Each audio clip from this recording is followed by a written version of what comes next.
Bonjour à tous, bienvenue dans Bismart, l'émission. Aujourd'hui, j'ai le plaisir de recevoir Justine Hutto, la fondatrice de Respire, qui publie un livre, son premier, peut-être son dernier, on verra, on en parlera avec elle dans quelques instants. Du bien-être à la santé, il n'y a qu'un pas. On sera ensuite avec le président d'MGN qui viendra répondre au projet de grande sécu et au projet de réforme de la complémentaire santé des fonctionnaires. Et puis on terminera avec un peu de macroéconomie parce que ça ne fait pas de mal une fois de temps en temps. On sera avec Jérémy Guez qui publie notamment un livre blanc avec l'AmCham autour de Chine et États-Unis, le grand découplage. Est-ce que c'est notre prochaine réalité? On en parle dans un instant. C'est Bismart, l'émission, c'est parti.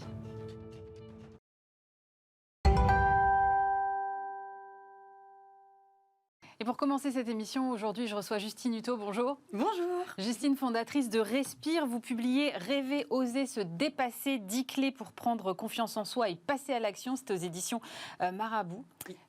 Moi, j'avais d'abord cette question. Vous êtes entrepreneur à succès, donc à la tête de Respire, gamme de soins et d'hygiène au naturel. Vous incarnez énormément la marque sur les réseaux sociaux. Où est-ce que vous avez trouvé le temps d'écrire et l'énergie aussi d'écrire un livre pareil ? C'est une super question. Donc oui, ce livre est sorti là début janvier et c'est incroyable, c'est un aboutissement après énormément de mois de travail parce que j'ai décidé du coup fin 2020 d'écrire ce livre. Donc j'ai passé l'année 2021 à l'écrire, sachant qu'en effet en parallèle il y avait Respire qui me prenait beaucoup de temps. Maintenant on est 30 dans l'équipe, donc il y a énormément de choses qu'on doit gérer. Alors il y a quand même je peux beaucoup déléguer maintenant, donc ça c'est génial, mais il y a toujours ce management et puis ce besoin d'être présente dans l'équipe et en effet d'incarner la marque. Donc il y a eu beaucoup de soirées, de week-ends, de vacances, où en fin de compte c'était de l'écriture de ce livre.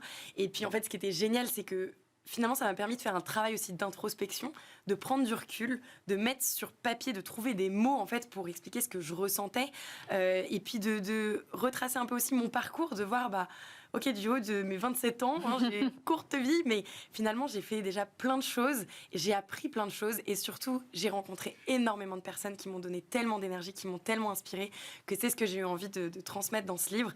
Et j'ai eu la chance, en effet, d'être bien accompagnée, d'avoir 46 intervenants qui ont témoigné, et d'être surtout très bien accompagnée de mon équipe, qui m'a soutenue, qui m'a donné de l'énergie, de la motivation, et d'être très bien soutenue aussi par ma maison d'édition Marabout, qui a cru en moi dès le début, puisque c'est eux qui sont venus me chercher pour écrire un livre. Et ils m'ont vraiment beaucoup soutenue. Mais c'est intéressant ce choix que vous avez fait parce que c'est un livre, on va dire, un peu de développement personnel qui se picore avec pas mal de témoignages. On va y revenir par la suite. Mais vous auriez pu écrire un tout autre livre, c'est-à-dire l'histoire de Justine Hutto et de la marque Respire. Et vous n'avez pas fait ce choix-là. Pourquoi vous n'avez pas fait ce choix-là ? Alors, quand Marabout est venu, donc m'a approché pour me proposer d'écrire un livre, au tout début, pour être honnête, ma première réaction a été non. Déjà, je vois pas quand est-ce que j'aurai le temps de le faire. Et de deux, je vois pas ce que j'aurai à apprendre aux autres. Et puis je me dis, je vais pas donner des conseils d'entrepreneuriat. Ma boîte n'a que 2 ans. Enfin, aujourd'hui, elle a 2 ans et demi, mais quand ils m'ont approchée, elle avait qu'1 an. Je me dis, je vois pas ce que je vais leur apprendre. Elle a que 2 ans et demi ? Ça paraît dingue. Ouais, on a lancé en mai 2019, donc oui, Respire à 2 ans et demi. On va fêter nos 3 ans là en mai, c'est assez fou. Mais oui, tout a évolué très très vite en 2 ans et demi. Et donc quand ils m'ont approché, en effet, ma première réaction était de me dire, non, je vois pas pourquoi j'écrirais un livre. Et puis finalement, en fait, je me suis posée et je me suis dit, ok, je suis quand même très présente sur les réseaux sociaux. J'ai 100 000 personnes qui me suivent sur Instagram, sur LinkedIn. J'échange avec ma communauté quotidiennement. C'est ce qui me nourrit, c'est ce qui me donne de l'énergie. Et surtout, j'ai énormément adapté aussi ce sur quoi je communique sur mes réseaux sociaux. Donc, les gens qui me suivent me posent souvent des questions. Et j'ai très souvent des personnes qui m'écrivent et qui me disent, mais où est-ce que tu trouves cette énergie ? Comment tu as fait pour te lancer ? Quel a été ton déclic ? Est-ce que parfois, tu as des hauts et des bas ? On a l'impression que tu n'as que des hauts parce que quand tu nous parles sur les réseaux sociaux, tu parles, t'es hyper positif. C'est vrai, mais même, il suffit de vous regarder, vous êtes hyper fraîche, hyper pétillante, tout le temps souriante. Non, mais c'est vrai, on voit pas le down de Justine. Exactement. Quoi. Et parce qu'en fait, quand je suis down, je suis pas là à poster sur les réseaux sociaux, à me filmer face caméra et à dire je suis vraiment down, parce que je véhicule que du positif. Et je me suis dit, en fait, ce serait quand même bien de montrer aussi l'envers du décor, le côté un peu la face cachée de l'iceberg, où il n'y a pas que des hauts, il y a aussi des bas, il y a eu beaucoup de doutes dans ma vie, il y a des choses qui me font douter, j'ai des préoccupations, mais quelles sont mes clés pour réussir à passer au-dessus, à quand même gagner en confiance en moi, à réussir à avoir confiance en moi, et donc à tenir Respire à bout de bras avec mon équipe au quotidien, à faire grandir Respire, à être toujours hyper optimiste. Et en fait, j'en suis venue à la réponse, ce qui m'apporte énormément d'énergie, c'est les rencontres que je fais, c'est les personnes que je croise. C'est pas uniquement des entrepreneurs, bien sûr, il y a des entrepreneurs qui m'inspirent énormément, mais c'est beaucoup des personnes de tout milieu, des athlètes, on va y revenir, on va pouvoir en parler, mais voilà, je me suis dit, il y a plein de personnes qui m'inspirent. Et en fait, vu qu'on me pose souvent la question, qu'est-ce qui t'inspire et qu'est-ce qui fait que tu as autant d'énergie, bah, c'est ça que je vais mettre dans ce livre-là. Et donc, Marabout a été une maison d'édition vraiment à l'écoute, parce que je leur ai dit, OK pour écrire un livre. Par contre, je ne serai pas l'auteur qui est entrepreneur et qui donne des conseils pour monter sa boîte. Je donnerai des conseils sur quelqu'un, pas spécialement qui veut monter sa boîte, mais quelqu'un qui veut se lancer, peu importe ce que c'est l'activité, si c'est dans le sport, si c'est dans une activité professionnelle, potentiellement entrepreneuriale, une activité manuelle, peu importe, je veux donner de l'énergie, je veux que les personnes, elles puissent rêver, elles puissent oser et elles puissent se dépasser. Et c'est donc le titre du livre. Et Marabout m'a dit, allez, on y croit, go, on part avec toi. Alors justement, vous parlez des athlètes et c'est vrai qu'il y a beaucoup de choses dans le livre qui relèvent du domaine sportif. Est-ce que vous considérez quelque part que pour être entrepreneur, il faut être sportif, sinon on n'a aucune chance à la base ? Non, clairement, je n'irai pas du tout faire ça. Mais je pense que pour être entrepreneur, il faut déjà être un rêveur. Il faut avoir des rêves, il faut avoir des envies et il faut oser des choses. Et donc, on peut oser dans l'entrepreneuriat, ça peut être ça notre passion, mais on peut aussi oser dans d'autres activités. Peut-être qu'il y a des entrepreneurs qui sont passionnés de jardinage à côté de l'entrepreneuriat, peut-être qu'ils sont passionnés de chant, passionnés de cuisine. C'est aussi ce qui apporte un certain équilibre de pouvoir se mettre à 100% dans notre travail, mais d'avoir autre chose qui nous passionne et qui nous permet de tenir.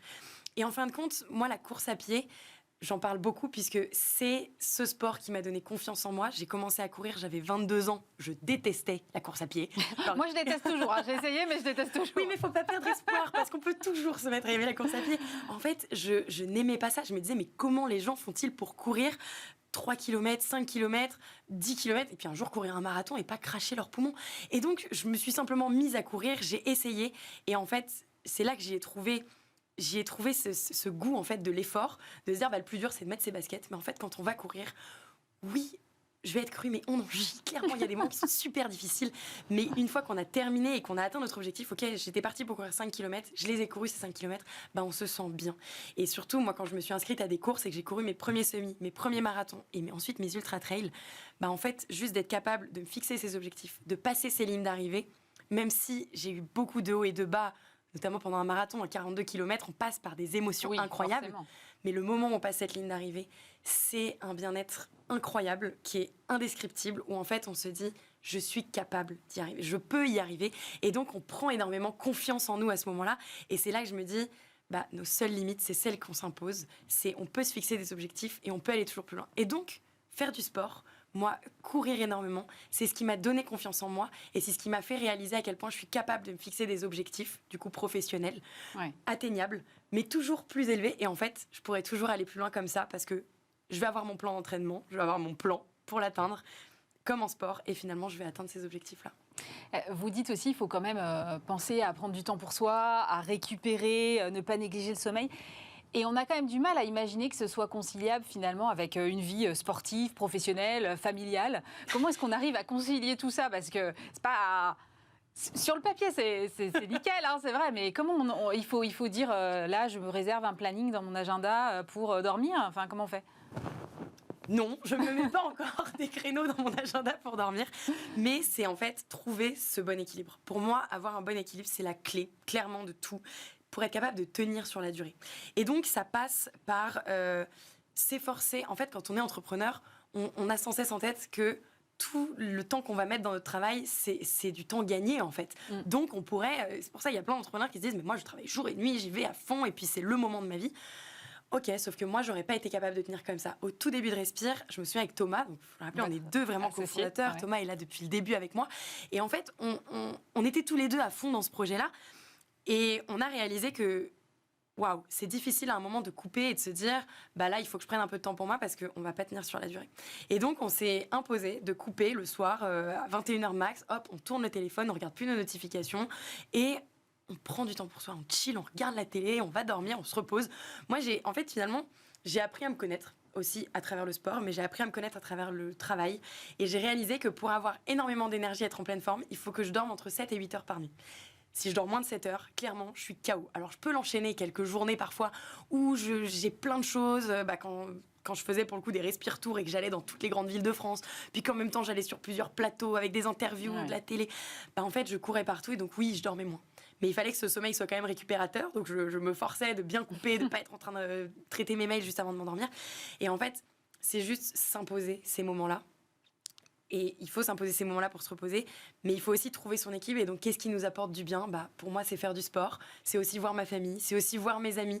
Et donc, c'est ce que j'explique dans ce livre, c'est pour moi, ce bon équilibre, il faut le trouver, il faut apprendre à se connaître et se faire du bien aussi d'une certaine manière, parce que même si quand on est entrepreneur, on est passionné par ce qu'on se fait et on se dit qu'on n'a pas le sentiment de travailler tous les jours, c'est quand même énormément d'énergie qu'on met dans quelque chose. Et donc, il faut qu'on trouve ce qui nous donne de l'énergie. Et moi, je l'ai trouvé, c'est ça, le sport, la famille, les amis.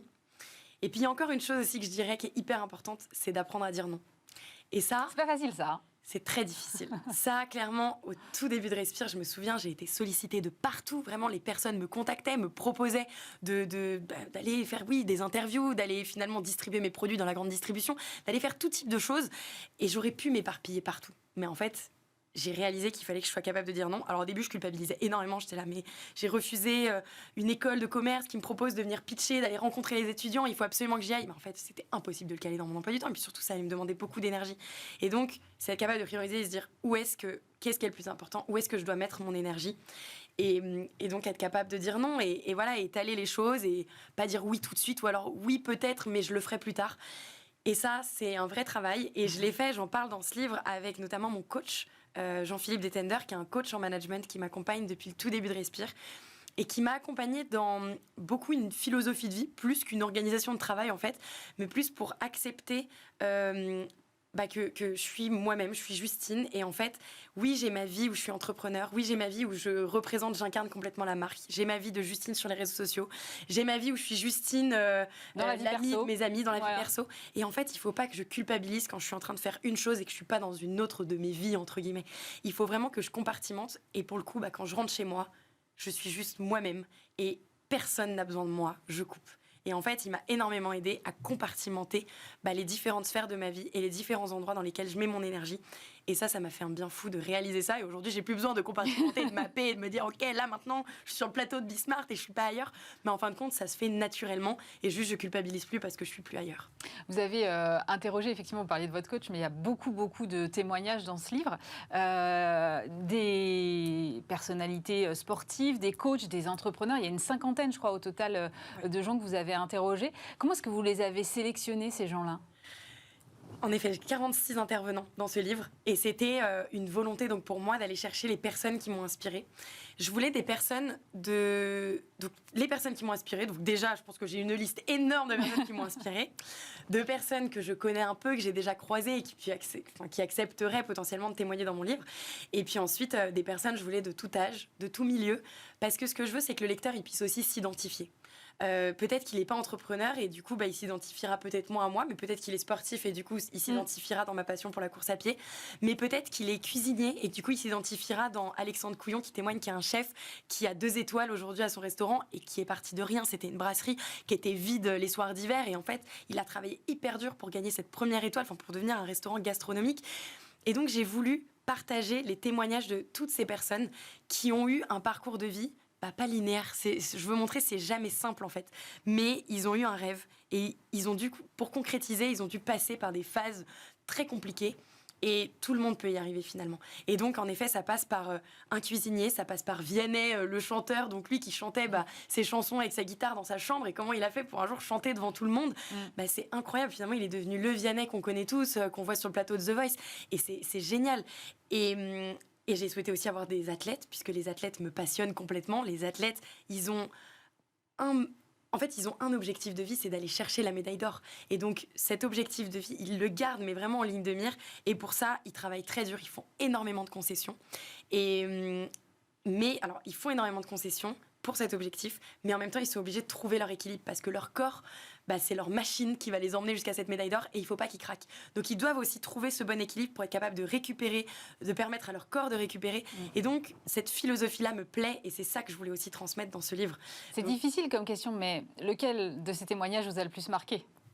Il y en a tellement, c'est incroyable. Je lisais hier un article sur un blog d'une personne qui l'a lu et qui me disait que ce qui l'avait le plus marqué, c'était le témoignage d'une psychologue, Cécile Neuville, qui qui parle de choses dont on parle pas souvent finalement et qui apprend aux gens en fait à prendre confiance en eux, à se libérer un peu du regard des autres pour se sentir mieux en fait et se dire en fait, la seule personne contre qui je me bats, c'est moi-même. Ma concurrente, c'est pas la personne en face, c'est moi. Vous parlez du syndrome de l'imposture, d'ailleurs, à un moment. Vous l'avez expérimenté, ça ? Bien sûr, toujours en fait. On est sans cesse en train de s'auto-critiquer. En fait, l'autocritique, elle est elle est hyper présente. Et en fait, on est sans cesse en train de s'auto-critiquer, de se dire mais ça va pas, ça je l'ai fait mal, je suis pas assez bien. Et en fait, il faut juste parfois prendre du recul et réaliser que les autres, ils nous critiquent pas autant que ce que nous, on se critique nous-mêmes. Et c'est ça, en effet, que j'essaie de transmettre. Et on est sans cesse en train de chercher la perfection. Enfin, en tout cas, beaucoup de personnes cherchent souvent la perfection. Mais il faut se détacher de ça. Et une phrase dont je parle dans ce livre, c'est « le mieux est l'ennemi du bien ». C'est en fait, il faut chercher à faire bien. Mais parfois, quand on cherche à faire toujours mieux, à chercher toujours la perfection, on concrétise jamais. Un exemple tout simple, le premier déodorant que j'ai lancé avec Respire, c'est mon premier produit. Il n'est pas parfait. Il n'est pas parfait parce qu'on l'a lancé. C'est avec ce produit qu'on s'est fait connaître. Il y a plus de 2 millions de déodorants qui ont été vendus. Mais 70% des gens qui ont acheté ce produit l'ont adoré. 30% ne l'ont pas aimé. Et donc, pour ça, on a été chercher ces personnes-là pour retravailler et être capable de développer le meilleur déodorant, le déodorant de leur rêve avec eux. Et c'est comme ça, en fait, qu'on a été capable de sortir aujourd'hui un déodorant stick qui est efficace pendant 48 heures, qui est bio, qui est naturel, qui plaît à tout le monde. Et en fait, si j'avais cherché dès le début la perfection, à me dire il faut que ce déodorant que j'ai enfin sorti là en 2021, alors que ma marque je l'ai lancé en 2019, si j'avais essayé de le lancer en 2019, je n'aurais peut-être jamais réussi et je me serais peut-être jamais lancée. Donc être capable à chaque fois de prendre du recul, c'est super important et de se dire qu'on n'est pas parfait, mais on va s'améliorer. Et donc pour reparler juste des personnes qui m'ont énormément inspirée, des témoignages, il y a Martin Fourcade qui est un témoignage hyper inspirant puisque lui, il a été champion du monde de biathlon. C'est le meilleur du monde de biathlon. Et en fait, comment on fait quand on est le meilleur au monde en biathlon, mais qu'on continue à faire des compétitions et qu'on se dit, demain, il va falloir que je sois meilleur. Mais meilleur que qui ? Meilleur que soi-même, finalement. Donc, c'était super important pour moi de pouvoir interviewer quelqu'un comme lui qui a même pas de concurrence, quoi. C'est OK, comment on fait pour être encore meilleur ? Donc, c'est le chapitre qui s'appelle « De plus en plus loin ». Et lui, il explique à quel point c'est hyper difficile, mais il faut se mettre dans cet état d'esprit de se dire « OK, demain, je serai meilleur que ce que j'étais la veille. » Parce qu'en fait, il faut que je me perfectionne encore dans la manière d'être. Mais c'est un peu contradictoire avec ce que je disais sur la perfection. C'est juste que lui, il cherche à être meilleur et c'est incroyable, je trouve, de son seul concurrent, c'est soi-même, finalement. On parle beaucoup de la solitude de l'entrepreneur et du dirigeant en règle générale. Et vous évidemment, vous avez un associé, Thomas, qui est présent aussi dans le livre. Ça aide aussi au quotidien d'avoir les bonnes personnes à côté de soi. C'était super important que Thomas puisse témoigner dans ce livre. C'est dans cette partie qui s'appelle 1 + 1 = 3. Vraiment, pour moi, je parle de synergie, du fait que deux personnes qui ont des complémentarités, ça va pas juste faire 1 = 2. C'est vraiment, on va créer un tout et on va créer quelque chose ensemble qui va être grand, qui va être beau et qui va grandir ensemble. Donc pour nous, c'est Respire. On est passionnés tous les deux et on y va à fond. Et en effet, être capable de se soutenir tous les deux, d'avoir chacun nos rôles chez Respire, d'être hyper complémentaires, de pas empiéter sur le rôle de l'autre, parce que c'est ce qui nous permet d'avoir chacun nos responsabilités et d'aller plus vite comme ça, parce qu'au moins on n'est pas à deux sur un sujet, c'est chacun ses sujets. Bien sûr, on est vraiment là pour se conseiller, et ce qui est super important, c'est de bien s'entendre et de créer cette synergie entre nous avec une super entente, une super confiance. Et Thomas, c'est peut-être la personne avec qui je suis la plus honnête de toute ma vie. C'est que j'ai besoin, dès que j'ai quoi que ce soit qui me froisse ou autre, j'ai besoin de lui dire, parce qu'on a besoin d'avoir une relation super saine. Et il n'y a que comme ça qu'on peut faire des étincelles ensemble. Alors, un livre, une entreprise qui cartonne aujourd'hui. C'est quoi le prochain objectif de Justine ? Un film ? Non, je rigole. Attention. On m'a dit ça l'autre jour. On m'a dit, quand est-ce que tu fais un film ? Quand est-ce que tu chantes ? Tu sors un album ? Alors là, j'ai dit, vous préférez pas m'entendre chanter, c'est pas la peine. La suite, c'est... Alors déjà, peut-être pas un deuxième livre, parce que tout le monde me dit... Il y a beaucoup de messages sur les réseaux sociaux avec des photos et ils disent « Trop contente d'avoir en main le premier livre de Justine Hutto ». Je leur dis « Attendez, ça veut pas dire qu'il y aura plein de tomes derrière. » Là, c'était tellement... Le seul et l'unique. Ah ouais, c'était tellement intense à écrire, mais j'ai adoré. J'ai passé... vraiment, j'en suis hyper fière là, de recevoir ces super retours. Puis de voir qu'il se vend tellement bien que Marabout a déjà réimprimé 10 000 exemplaires en impression. Enfin, c'est incroyable. La suite...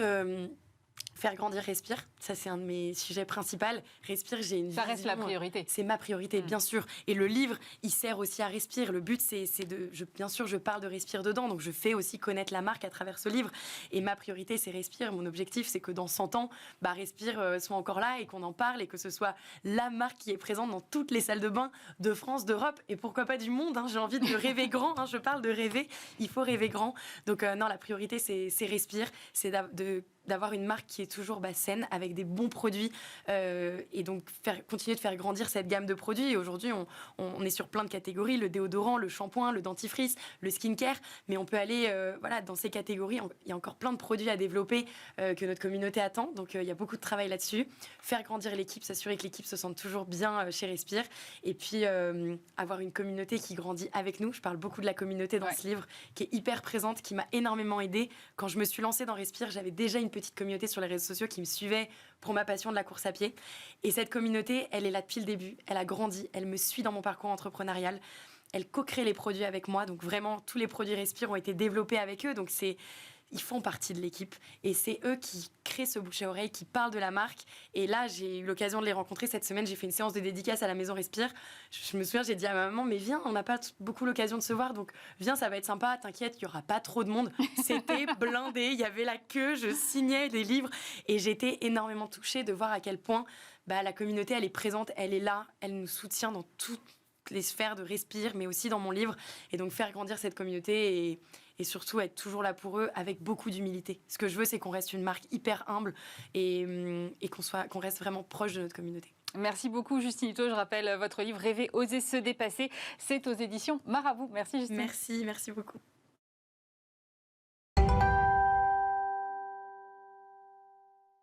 Et on poursuit cette émission avec Mathias Savignac. Bonjour. Bonjour. Vous êtes le président du groupe MGEN. Moi, je voudrais qu'on reparle un peu de la crise Covid qui n'est pas complètement derrière et de son impact. Parce qu'évidemment, vous êtes une mutuelle. Vous avez en plus la particularité de gérer des établissements de santé. Quelle est la situation? Quel est votre retour d'expérience aujourd'hui sur ce sujet, sur cette crise? Alors, vous avez raison de le dire, on n'est pas sorti tout à fait de la crise. Et aujourd'hui, la MGEN, en tant que mutuelle, a un regard particulièrement attentif sur les évolutions de la crise, à plusieurs titres. On couvre une grande partie de notre population en sécurité sociale et en complémentaire santé. Et vous l'avez dit, on est aussi offreur de soins. Et donc, on a été beaucoup en appui des sorties de réanimation d'établissements pendant le tout début de la crise. Et on a été un second rideau de l'hôpital public. Et puis, bien évidemment, on a dû faire face aussi aux nombreux malades et aux nombreuses malades de la Covid. Et notre première réaction, au tout début du premier confinement, lorsqu'il s'est agi à la fois organiser pour les salariés du télétravail, il s'est agi pour nous, dès lors que notre activité était singulièrement perturbée, il s'est agi pour nous de nous occuper de nos adhérents, de prendre soin d'eux, de voir s'ils avaient des besoins particuliers, simplement prendre de leurs nouvelles. Et on a su, en un temps très court, mobiliser 1600 à la fois militants et salariés qui, sur la période, ont passé 265 000 appels téléphoniques, qui n'avaient d'autre objectif que de prendre des nouvelles et s'assurer que les gens allaient bien, parfois dans des situations d'isolement, de précarité ou de fragilité. Aujourd'hui, on n'est pas encore complètement sorti. On a beaucoup dit pendant la crise que les Français avaient un peu arrêté de se soigner, qu'ils n'osaient plus trop aller chez le dentiste, chez le médecin pour des petits sujets. Est-ce qu'aujourd'hui, vous avez l'impression qu'on est revenu à la normale de ce point de vue-là ou pas encore complètement? Alors c'est vrai qu'on a une capacité à observer ces phénomènes de recours aux soins, de moindre recours ou de consommation médicale. Et indéniablement, la période des premiers confinements a montré que les Français se sont moins soignés. Alors principalement pour du risque qu'on appelle du petit risque, mais qui, s'il n'est pas pris à temps, peut se transformer en risque plus important. Et on a vu une baisse de la fréquentation pour des consultations généralistes, spécialistes. Aujourd'hui, on est dans une situation qui, même si elle n'est pas revenue à une forme de normalité comme on pourrait l'espérer, malgré tout, tout un chacun a la capacité d'aller prendre une consultation médicale, un rendez-vous. Et on observe, alors selon les spécialités, selon les périodes, un retour à des niveaux de consultation à peu près normal. Parfois des pics qui montrent une reprise un peu plus forte, notamment sur le dentaire par exemple, on l'a observé. Mais tout cela est plafonné finalement par la capacité de l'offre médicale qui, elle, n'est pas extensible. Donc il y aura sans doute une forme de lissage dans le temps des consultations qui n'ont pas été prises, mais qui, encore une fois, dépendra de la capacité d'absorption par l'offre de soins de la demande. Et donc, on imagine que sur plusieurs mois, sans doute, il faudra un temps important pour arriver à prendre et à mettre en place ce qui n'a pas pu se faire pendant les 2 années quasiment qui sont passées. Il y a 2 gros sujets d'actualité là pour les mutuelles. D'abord, c'est le projet de Grande Sécu, on va y revenir, et puis la réforme de la protection sociale complémentaire des fonctionnaires. Donc à partir de 2024, l'État prendra en charge 50% du coût de la complémentaire santé de ses agents, chose qui est déjà obligatoire dans le privé, pour les employeurs privés. Il s'agit en fait de rétablir une sorte d'égalité de traitement. C'est ça le principe de cette réforme-là ? Alors, c'est un des effets de cette réforme-là. Je ne sais pas si c'est complètement et le seul principe, mais juste pour faire un peu de mise en perspective de ce sujet-là, il y a maintenant un peu plus de 5 ans, il y a eu ce qui s'appelait l'accord national interprofessionnel, qui visait, vous le dites, à généraliser les contrats collectifs obligatoires pour les salariés du privé. Et c'était une forme d'avancée parce que parmi les salariés du privé, un certain nombre n'avaient pas la capacité, pour des raisons financières ou pour certaines difficultés, à accéder à une complémentaire santé. Et ça a permis, par le caractère obligatoire de cette complémentaire, de couvrir un nombre de personnes plus important. Et de la même manière, le partage de l'effort sur le coût de la complémentaire santé était partagé entre le salarié et l'employeur. Et nous-mêmes, il faut bien le reconnaître, on a été un peu chagrinés du fait que cela créait finalement une inéquité entre les salariés du privé et les agents du public. Donc vous êtes la première mutuelle, hein, c'est ça ? Dont on est la première mutuelle, avec près de 4 millions de personnes protégées.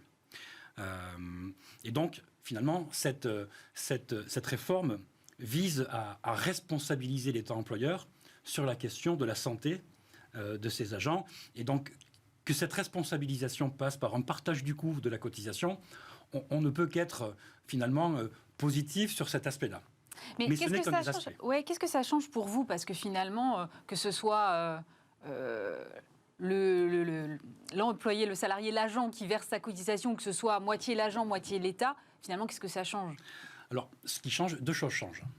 Une qui est plus du registre de la conviction et de l'histoire de la construction du mouvement mutualiste, et l'autre sur des mécanismes pas simplement de cotisation, mais de solidarité et finalement d'organisation de la protection sociale. D'accord. Sur le premier point, la mutuelle MGEN, mais comme d'autres mutuelles, est née dans la période après-guerre, au moment où il y avait beaucoup à faire en matière de santé et de prévoyance, et nous nous sommes organisés pour que des hommes et des femmes, librement, pas de manière obligatoire, mais librement, se rassemblent pour se protéger mutuellement. C'est ça le principe d'une mutuelle.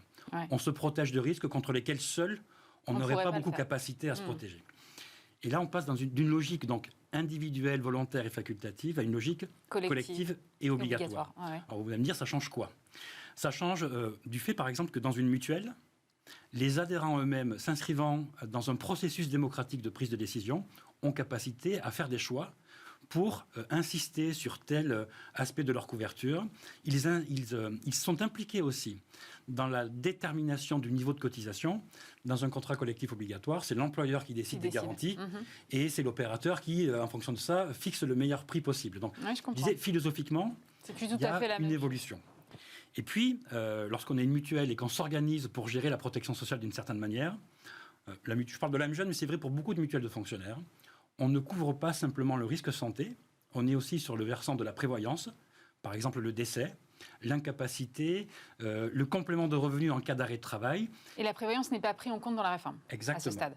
Et donc, nous nous sommes organisés pour avoir sur une offre qu'on appelle globale, santé, prévoyance, et depuis quelques années, même la dépendance, dont on sait que c'est un sujet important dans une société de la longévité, et dont on voit qu'aujourd'hui, on a créé ce qui s'appelle la 5e branche de la sécurité sociale sur la dépendance, dont on n'a pas encore déterminé les contours en termes de financement, mais en tout cas, elle existe. Et donc, dès lors qu'on s'organise dans un contrat collectif obligatoire sur les sujets de santé, on rend de manière facultative et moins prégnante les sujets autour de la prévoyance et de la dépendance.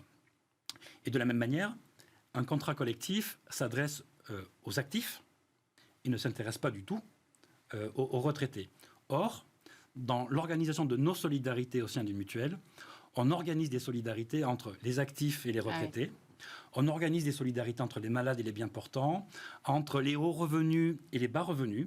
Et on a même des solidarités géographiques, puisque on fixe des cotisations indépendamment du coût des soins selon les régions dans lesquelles on se trouve. D'accord. Et notre crainte, finalement, au-delà des bienfaits et du regard qu'on peut avoir sur la responsabilisation de l'État employeur, c'est de ne pas détricoter des solidarités existantes ou de ne pas rendre moins accessibles des prestations auxquelles aujourd'hui nos adhérentes et nos adhérentes ont accès. Donc c'est surtout des points de vigilance et un focus fort porté sur les questions de la solidarité. Dès lors que les actifs cotisent pour eux-mêmes, eh bien, on renvoie les retraités devant leurs propres cotisations, leurs propres risques. Et on sait par expérience des contrats collectifs obligatoires dans le privé que lorsque les salariés passent à la retraite, qu'ils n'ont plus la cotisation de l'employeur et qu'ils font face eux-mêmes à des risques de santé plus importants, bien souvent, leur cotisation augmente de manière très considérable. Et nous sommes attachés aux solidarités entre les actifs et les retraités. Comment ça va se passer là concrètement pour vous? Parce que j'imagine qu'il va y avoir quelque chose de l'ordre de l'appel d'offres, ministère par ministère. Est-ce que vous allez vous positionner sur l'ensemble de la fonction publique? Vous allez faire des choix ciblés? Alors on se parle. Même si on a une image assez claire des contours de la réforme, elle n'est pas encore actée. Elle le sera la semaine prochaine normalement, si les organisations syndicales signataires la signent effectivement, le 26 janvier. Et c'est un accord interministériel pour la fonction publique d'État. Donc finalement, la détermination d'un socle commun pour tous les agents de la fonction publique. Et puis, dans un second temps, une fois que cette réforme est adoptée dans ses grands principes de manière interministérielle, des négociations sont renvoyées ministère par ministère avec les organisations syndicales signataires. La signature de l'interministériel et la capacité pour les organisations syndicales à être autour de table des négociations ministérielles et la capacité finalement à ouvrir d'autres sujets plus spécifiques à tel ou tel ministère. Et bien évidemment, une fois que tout ce travail aura été fait, de précision, de spécification des contours, vous l'avez dit, 2024, 2025 et en dernier recours 2026 seront lancés des appels d'offres ministère par ministère auxquels qui voudra répondra. Ça change pour nous plusieurs choses. Vous l'avez dit, aujourd'hui une mutuelle nationale, principalement sur les champs de l'éducation nationale, de l'enseignement supérieur, de la recherche, de la culture, des territoires. Cette réforme ouvre finalement des portes aussi à la concurrence d'opérateurs qui étaient plus éloignés du monde de la fonction publique. C'est sans doute aussi un des principes qui a présidé à la mise en place de cette réforme, mettre en concurrence des opérateurs avec une précaution de notre part. Il y a sans doute plein de domaines pour lesquels la concurrence est une bonne chose. En matière de santé, je ne suis pas convaincu que ce soit la meilleure manière d'améliorer la qualité des prestations, des accompagnements. Alors vous faites la transition avec l'autre sujet qui agite un peu le secteur des mutuelles, c'est le projet de Grande Sécu, projet d'extension de l'assurance maladie au détriment des complémentaires. J'imagine qu'évidemment vous allez me dire que vous êtes contre. Pas tout à fait. Ah, intéressant. Si le principe est de dire plus de sécurité sociale équivaut à plus de solidarité nationale, quand on est une mutuelle comme la MGEN et qui gérons le régime obligatoire des fonctionnaires, on peut se dire que c'est une bonne idée. Parce que finalement, le monde des complémentaires santé est sans doute moins équitable que la sécurité sociale qui est obligatoire et qui couvre tout le monde sans distinction. D'où le fait, la concurrence n'est pas forcément bonne dans le domaine de la santé. Bon. Après, une fois qu'on a dit que plus de solidarité nationale, c'était une bonne chose, encore une fois, pour protéger les plus fragiles, ceux qui ont le moins accès aux soins, à la santé, sans doute que l'effort de solidarité nationale est important, mais la manière avec laquelle le sujet est abordé ne se préoccupe pas du tout de ça. Il se préoccupe d'un prisme exclusivement comptable et financier, finalement qui rendait presque concurrent la sécurité sociale avec les mutuelles, les coûts de gestion. Les coûts de gestion. Donc c'est une approche extrêmement réductrice du sujet. Oui, les coûts de gestion, c'est 7 à 8 milliards d'euros. Donc effectivement, si on prend ce chiffre comme ça, on se dit, effectivement, il y a peut-être un truc qui ne va pas. 7 à 8 milliards d'euros de frais de gestion, ça paraît aberrant quand même. Alors, de quoi on parle quand on parle des frais de gestion? On parle des salaires des salariés des complémentaires santé, qui, s'ils ne sont pas dans les complémentaires santé, sont à la sécurité sociale. On parle... Vous pensez que ça reporterait les coûts sur des effectifs potentiels de la sécurité sociale? Sans rentrer dans le débat des différents scénarios du HCAM, parce que, encore une fois, je n'ai pas spécialement envie de répondre à des sujets... Le conseil pour l'avenir de la oui, sécurité sociale, on va le redire. de répondre à des scénarios qui n'ont comme moteur, encore une fois, je le disais, que les aspects comptables et financiers. Mais quand vous évoquez les frais de gestion, quand on regarde les frais de gestion d'une mutuelle, il y a aussi l'action sociale, Ouais. il y a aussi la prévention, des accompagnements, des services, de la proximité, toutes ces choses finalement qui ne sont pas valorisables d'un point de vue comptable et financier, mais qui dans la relation humaine avec les adhérents sont parfois déterminantes. Et c'est ce que font les mutuelles. De haut niveau d'action sociale pour protéger les plus fragiles, de la prévention pour éviter des risques, chose qu'aujourd'hui, l'assurance maladie a plus de mal à faire parce qu'elle gère une population extrêmement complexe, puisque c'est l'ensemble de la population, et que quand on est une mutuelle qui gère des fonctionnaires, on est face à une population plus homogène, que l'on connaît très bien, et pour lesquelles on est en capacité d'organiser des actions de prévention ciblées, spécifiques, et donc qui répondent à un besoin particulier. Donc, je suis loin de la question comptable et financière, pour les raisons que j'expose là, mais par principe. Moi, je crois que le principal problème de notre système de santé aujourd'hui, même s'il faut retravailler sur la meilleure articulation entre le régime obligatoire et le régime complémentaire, ce sont les sujets qu'on n'aborde pas. La fragilité de l'hôpital public, la fatigue des soignants, les dépassements d'honoraires, les déserts médicaux. Et je crois que ce qui fait la force d'un système de protection sociale, c'est sa capacité à s'adresser au plus grand nombre et à favoriser l'accès au plus grand nombre. Et ça dépasse très largement le débat sur les frais de gestion. Bien sûr, voilà. mais néanmoins, ça peut y contribuer. Et le Haut Conseil pour l'avenir de l'assurance maladie qui a filtré dans le monde la semaine dernière, elle disait l'organisation en 2 étages de la mutuelle et de la Sécu est trop complexe et trop inégalitaire et justement, elle ne garantit pas l'accessibilité financière à tous pour les soins essentiels. Donc c'est quand même que cette articulation, à un moment, peut-être qu'il faut accepter de la remettre en cause. Ah mais on est absolument ouvert au fait de regarder la meilleure articulation. Et elle veut pas forcément dire que le curseur se déplace pour que la sécurité sociale prenne plus de place, que les mutuelles prennent plus de place. Il y aura toujours un 2e étage, parce que la Sécu ne pourra pas tout faire. Quand on regarde aujourd'hui tous les postes et tous les besoins, la sécurité sociale ne pourra pas tout faire, dès lors qu'en plus, on ne sait pas aujourd'hui de quelle manière on financera ou seront financées cette place plus importante prise par la sécurité sociale, de la même manière qu'on n'a pas aujourd'hui vu de quelle manière serait financé le risque de dépendance, qui lui aussi est un risque majeur. Et donc, on est bien évidemment ouvert au fait de discuter à quelle est la meilleure articulation.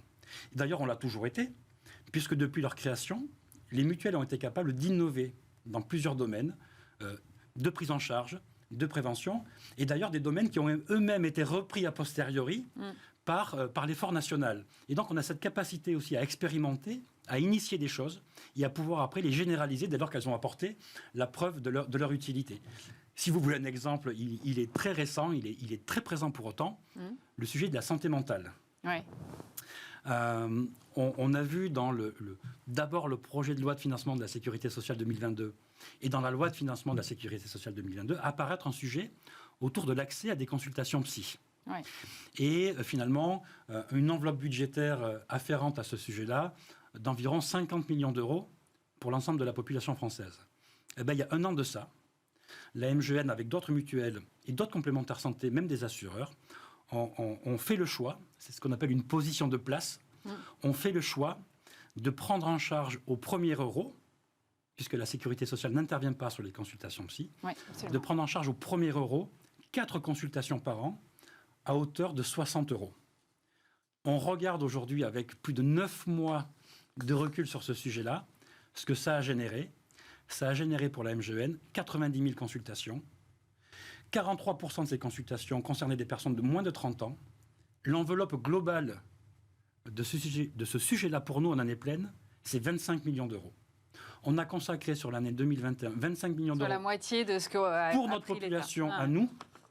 On est très loin des besoins de la population française, notamment sur un risque qui aujourd'hui est sous-évalué, sous-prise en charge et pour lesquels même l'offre en termes de psychologues est largement insuffisante pour absorber les besoins. Donc on a un vrai sujet là-dessus et on est en capacité aujourd'hui de faire un vrai retour d'expérience géographique par âge des besoins en consultation psy que sans doute la crise Covid a renforcé dans les besoins qui préexistaient.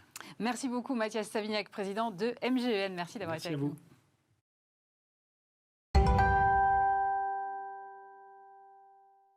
On termine cette émission avec Jérémy Guez, bonjour. Bonjour. Vous êtes professeur associé d'économie et d'affaires internationales à HEC Paris. Vous êtes aussi membre du board de l'AmCham France, la chambre de commerce américaine en France, qui publie son nouveau livre blanc qui s'appelle « Chine, États-Unis, le grand découplage, nouvelle réalité ». C'est un livre blanc que vous avez dirigé, Jérémy. Qu'est-ce qui se cache derrière cette notion de découplage ? L'idée, c'est qu'il va falloir commencer à se préparer à cette perspective qu'il peut y avoir un divorce entre Washington et Pékin. Un divorce qui se traduirait par des choix en termes de normes, en termes de technologie, en termes de chaînes de production, qui vont s'avérer extrêmement différentes. Et là où la mondialisation a pu vouloir dire jusqu'à maintenant convergence, intégration des marchés et interdépendance, eh ben on se dirigerait vers un monde dans lequel la mondialisation serait davantage fragmentée, avec la coexistence de deux grands systèmes, l'un dominé par la Chine, l'autre dominé par les États-Unis, dans lequel il y aurait beaucoup moins d'interdépendance. Et ça risque de présenter un défi pour la manière dont les entreprises se développent, pensent leur marché à l'international et même, je dirais, allouent leurs ressources et même embauchent. Quels sont les signes qui montrent qu'en fait, on pourrait se diriger vers deux modèles distincts ? Parce que j'imagine qu'il y a des signaux faibles qui vous ont alerté sur ce sujet. Bien sûr. Alors, en matière de chaîne de production, par exemple, on voit, on comprend la logique des chaînes de production internationalisées qui s'étend sur l'ensemble du monde. C'était la logique jusqu'à maintenant, l'idée de dire on essaye de diversifier le risque, on essaye d'aller exploiter l'avantage coût là où il se trouve, l'avantage coût comparatif là où il se trouve, l'avantage comparatif là où il se trouve, et donc faire en sorte que ces chaînes de production soient le moins coûteuses possible. On s'est rendu compte qu'avec la pandémie, il suffisait d'un maillon faible pour que ces chaînes de production rompent. De plus en plus, c'est la logique de sécurité, la logique de redondance, la logique de s'assurer en fait un minimum critique près de chez soi pour pouvoir continuer à opérer. Et même si cela aurait pu être un non-sens économique dans le monde d'hier, aujourd'hui, on voit un certain nombre d'entreprises, un tel l'américain qui rapatrie une partie de sa production avec la bénédiction de l'État américain. On le voit également dans un certain nombre d'endroits. Et là où finalement l'idée d'économie circulaire, l'idée de localisation de la production, et pas la relocalisation, mais la localisation de la production, on est en train de voir un certain nombre d'entreprises ramener, ou en tout cas repenser la manière dont ils produisent et dont elles produisent. Et essayer... Ça n'a pas d'incidence sur les normes, ça a une incidence sur la chaîne de logistique. Donc ça, en fait, c'est la chaîne de production, effectivement, qui se rétrécit. Sur les normes, je veux dire, il y a eu un exemple dont on a beaucoup parlé, mais peut-être qu'on n'est pas allé jusqu'au bout de cet exemple, c'est l'exemple de la 5G et de Huawei. C'est-à-dire que jusqu'à maintenant, il y avait beaucoup d'interopérabilité entre les différentes technologies. Et là, aujourd'hui, on est en train de se rendre compte qu'on a, prenez une carte du monde, un monde de Huawei et un monde qui a rejeté Huawei, par exemple. En matière de normes aussi, on le voit, je veux dire, il y a une guerre des normes qui est en train de se jouer entre les États-Unis, la Chine et d'une certaine manière l'Europe. Et cette capacité à se faire accepter sur les trois continents devient de plus en plus complexe pour un certain nombre d'entreprises. Donc là, on pensait marché mondial hier. Eh bien, peut-être, et encore une fois, je tiens à insister, le livre blanc essaye de le dire, il ne s'agit pas de la nouvelle réalité, point final, mais au moins un point d'interrogation. Exactement, d'un risque auquel il faudrait potentiellement se préparer. Mais ça veut dire que, alors je vais prendre un exemple qui est très simpliste, mais volontairement pour qu'on comprenne tous bien, ça voudrait dire que par exemple ce qu'on voit sur des prises électriques où on est obligé d'avoir des adaptateurs par exemple pour aller en Angleterre ou autre, ça pourrait être généralisé à plein de domaines divers de notre économie ? Ce n'est ni simpliste ni réducteur, c'est exactement cela. C'est exactement cela. Et ça commence finalement avec des prises électriques et ces normes, effectivement, qui sont tout à fait différentes, et ça l'a été pendant assez longtemps, qui pourraient effectivement se généraliser. Il y a un autre domaine qui couvre et qui rejoint ça, c'est l'extraterritorialité de la loi. C'est-à-dire que l'extraterritorialité de la loi américaine, on la connaît, elle est très longue. Il y a un certain nombre de banques françaises qui en ont fait les frais. C'est-à-dire qu'à partir du moment où vous faites des opérations en dollars, vous êtes soumis à la loi américaine, que l'Amérique soit impliquée ou pas dans la transaction. Donc l'extraterritorialité de la loi américaine, c'est un fait. Et ça aussi, ça provoque un certain nombre de distorsions en termes d'opérations. L'extraterritorialité de la loi chinoise, elle commence à arriver là aussi, en fait, sur le le tableau. En 2017, la loi de sécurité chinoise l'a déjà mis, en tout cas, au goût du jour. Et aujourd'hui, il est interdit pour n'importe quel citoyen du monde de critiquer Hong Kong. Donc là aussi, on voit, encore une fois, des fractures qui sont en train de se dessiner dans cette carte mondiale. Mais ce qui m'inquiète sur votre carte mondiale, c'est que nous, les Européens, en gros, on est au milieu. Donc comment on fait? Est-ce qu'on est obligé d'arbitrer entre l'une ou l'autre des voies? Et est-ce que seulement c'est possible? C'est la question clé pour les Européens. Vous savez, on dit en relations internationales, à chaque fois qu'on a un grand problème, parier que les Américains vont essayer d'innover, que les Chinois vont essayer de copier et que les Européens vont essayer de réguler. C'est un très bon proverbe, en effet. Alors, les Américains, ils n'innovent plus autant qu'avant. Ouais. Les Chinois ne copient plus autant qu'avant parce qu'ils innovent énormément. Absolument. Alors, est-ce que nous sommes condamnés, Européens, à être régulateurs en chef? Je rêve d'un peu plus pour mes enfants et je suis sûr qu'un certain nombre de téléspectateurs rêvent d'un peu plus pour leurs enfants aussi et pour la génération d'après. Mais ne médisons pas trop et ne réduisons pas trop ce rôle. Prenez, par exemple, tout ce que l'Europe est en train de faire sur les données privées avec le RGPD et tout ce qui est en train de se dessiner autour de l'intelligence artificielle. Tout ça s'adresse bien évidemment d'abord aux géants de l'Internet américain, probablement demain aux géants de l'Internet chinois. Et ce qui est en train de se jouer là, c'est les Européens qui disent à ces géants, si vous voulez pénétrer le marché européen, 500 millions de consommateurs, il va falloir respecter un certain nombre de normes. Et ce qui est intéressant, c'est que ces normes, déjà, sont en train d'aspirer un certain nombre de parties prenantes, la Californie, le Japon, l'Australie. Et en plus de ça, ces normes, une fois que les géants de l'Internet les mettent en place, c'est difficile d'imaginer qu'ils vont les mettre en place uniquement pour l'Europe. Ça peut devenir mondial. Donc l'Europe, je crois qu'elle a un rôle à jouer, bien entendu, pour devenir plus offensive dans sa stratégie d'exportation, le livre blanc en parle, mais aussi pour devenir de plus en plus, je dirais, consciente de son rôle de régulateur et d'essayer de fixer les règles du jeu face à ces deux géants que sont la Chine et les États-Unis. Vous parlez de mondialisation fragmentée dans le livre blanc. Comment est-ce que ça impactera les entreprises? Parce que tout à l'heure, vous me disiez ça peut impacter la chaîne logistique. Alors là, évidemment, on imagine le casse-tête avec des normes différentes. Mais vous me dites, ça peut aussi avoir un rôle sur le recrutement. Dans quelle mesure ça peut avoir une incidence sur le recrutement? Alors, dans toutes les discussions qu'on a eues pour ce livre blanc de donc l'AmCham à Paris et HEC Paris, ce qui a été assez remarquable, c'est ce paradoxe qui est émergé, qui est de dire au même moment où la géopolitique et la technologie permettraient ce découplage, au même moment, la technologie permettrait aussi d'aller recruter des talents là où ils se trouvent. Ouais. Finalement, et ça aussi c'est le quotidien des téléspectateurs, le télétravail, le travail à distance et ainsi de suite, on s'est posé la question de est-ce que finalement il y a eu une transformation dans notre mode de réflexion et dans cette idée de dire la guerre des talents, elle devient véritablement internationale. Alors bien entendu, ça a des limites parce que la proximité physique, le fait de pouvoir se parler, enfin de manière très simpliste et anecdotique, cette fameuse machine à café, n'est-ce pas, ces conversations sont extrêmement importantes, on le sait. Mais d'un autre côté, on le voit, et le livre blanc essaye de l'évoquer, il y a de moins en moins de frontières et toutes ces frontières sont en train graduellement de tomber au fur et à mesure que nous nous éloignons physiquement. Donc comment est-ce que les entreprises vont être capables d'aller chercher les talents là où ils se trouvent? Comment est-ce qu'ils vont être capables d'aller parler à ces générations qui sont extrêmement différentes. Et en tant que professeur, je le vois jour après jour de ces nouvelles générations qui pensent différemment, qui ne sont pas moins talentueuses, qui ne sont pas moins travailleuses, mais qui le font différemment. Donc ça aussi, je pense que ça fait partie finalement de tout ce phénomène d'évolution de l'environnement international. Alors, quelles sont vos recommandations? Parce que vous en formulez quand même plusieurs dans votre livre blanc, parce qu'effectivement, on voit bien le risque, mais en même temps, qu'est-ce qu'on peut faire? On ne peut pas empêcher les États-Unis et la Chine de prendre des voies différentes. Bien sûr. Et le fatalisme est vraiment une grande tentation. Alors, on a effectivement quelques propositions. La première, là aussi, c'est assez remarquable. 2008 a consacré le rôle des stress tests.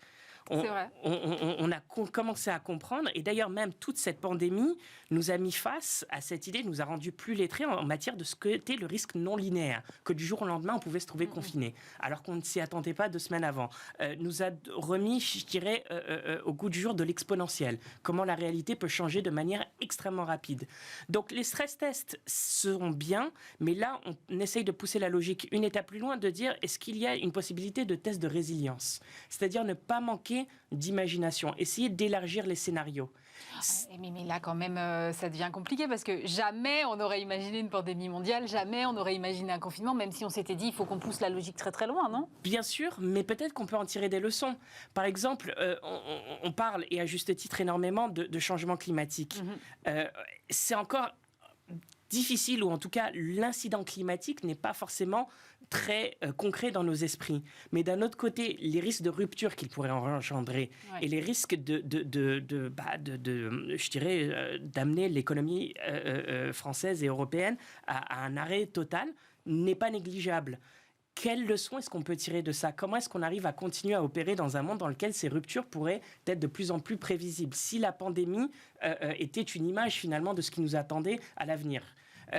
Bon vendredi à vous aussi. Oui, merci. Voilà. Je me sens bien remontée pour le week-end. Mais d'un autre côté, ne plus faire preuve d'imagination. Je pense qu'il y a un certain nombre de salariés qui voudraient en faire part. Et je pense que c'est aussi une invitation à se dire, le dialogue en entreprise, essayer de se dire finalement ce à quoi nos vulnérabilités pourraient ressembler, ça fait partie aussi finalement du dynamisme qui pourrait être lancé.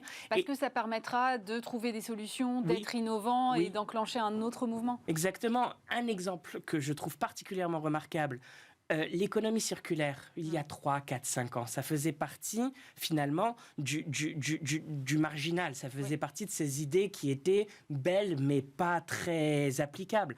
Aujourd'hui, il y a un certain nombre de grandes entreprises qui essayent d'y réfléchir et qui se rendent compte même qu'elles ne sont pas forcément capables de le faire en interne parce qu'elles n'ont pas la culture ou qu'elles n'ont pas les approches, et commencent à parler à un certain nombre d'entrepreneurs, même des entrepreneurs sociaux, qui savent le faire autrement mieux.